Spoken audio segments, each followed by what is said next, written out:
Hello to anyone watching, I hope you're doing well. This is my second video and I just wanted to get a few things off my chest and explore some topics related to complex PTSD that are affecting me currently. I hope this is helpful for anyone who relates to it and anyone who just wants to find out more about the disorder and its day-to-day effects. So it's been over a month since my first video, and I did want to upload another one a little earlier, but there's not really been much to update in my story. Things are pretty much the same as they were before, and I still have my disorders, or at least symptoms of them. Those being complex PTSD, autism, ADD, dissociative identity disorder, BPD, schizoid, flat affect personality, and depression. And as you can imagine, it's a lifelong recovery, which involves coping mechanisms, emotional regulation, and triggers, and all of that fun stuff. I've been quite positive since putting out my first video. Thank you for anyone who left any messages, because that was really uplifting for me and makes me feel more open to talk about my past, although there's still a lot of shame involved around discussing it. I've seen a psychiatrist last month through the NHS, and I was quite disappointed with the outcome because they seem to not really know much about complex PTSD or flat affect. I mean, I get that these things aren't super common, but I would have thought that a psychiatrist would have more knowledge about these things.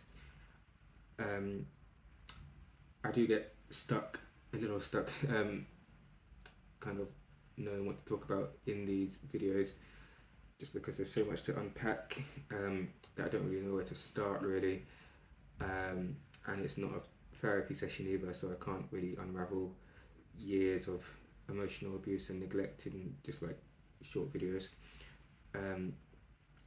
So I think in each video what I'll do is have a particular topic to dive deeper into, and also give updates of what's been going on recently in my life, to like in connection with cptsd and any other of my disorders. So today I think I'll start with my sleeping issues. Last month I was finally referred to a sleep study which will be taking place in June. This is after having an appointment with a neurologist back in December last year because of my chronic hypno-jerking during sleep, as well as my daily nightmares and night terrors. So what happens is, as I'm falling asleep or during sleep, my body will start shaking uncontrollably, and it looks like I'm having like a little mini seizure.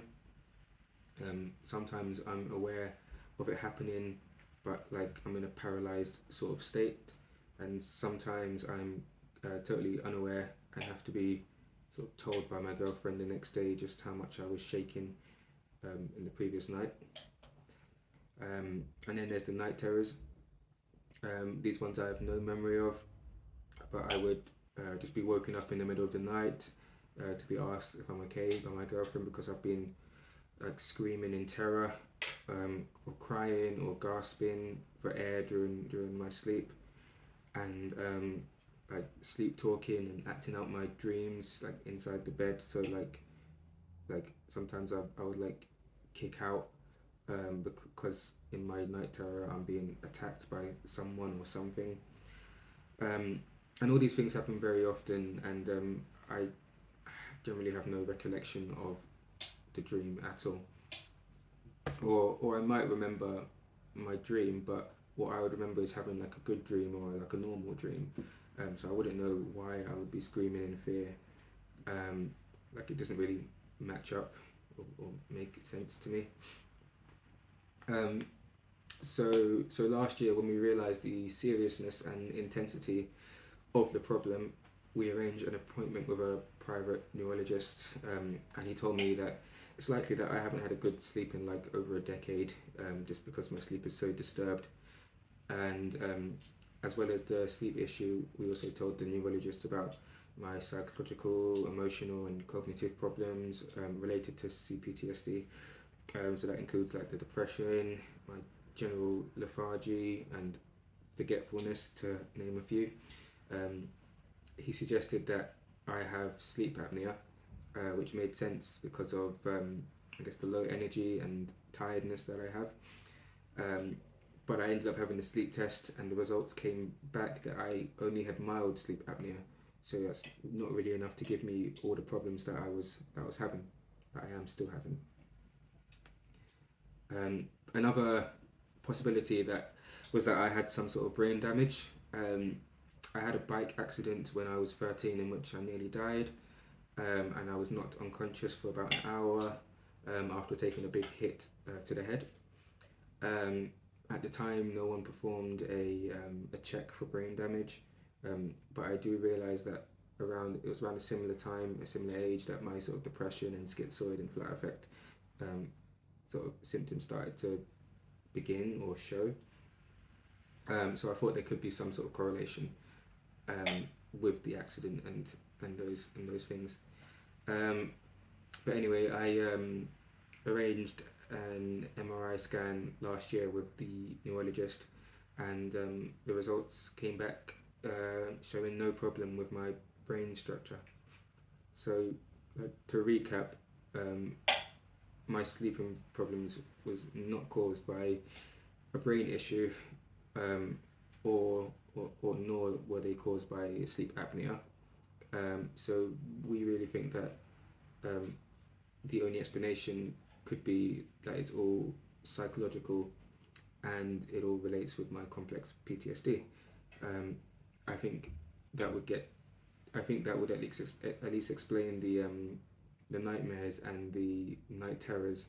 But I really want to get to the bottom of like the hypno jerking and the shaking and all that happens. Because I've actually seen a video taken by my girlfriend of me one night, and yeah, it's like really disturbing to watch, and it was only like 10 seconds or whatever, but usually it lasts a lot longer. And you know, I just think it's really vital that I can get some help for this. So I'm actually quite happy that I was booked in for a sleep study next month.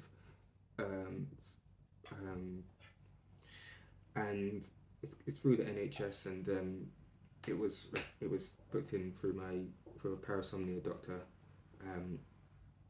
So yeah, so I'm kind of looking forward to that. And also I did try sleeping pills, which were prescribed by my GP, but that didn't work, and it had no effect at all. In fact, even doubled the dosage, and yeah, still no effect, still the same problems.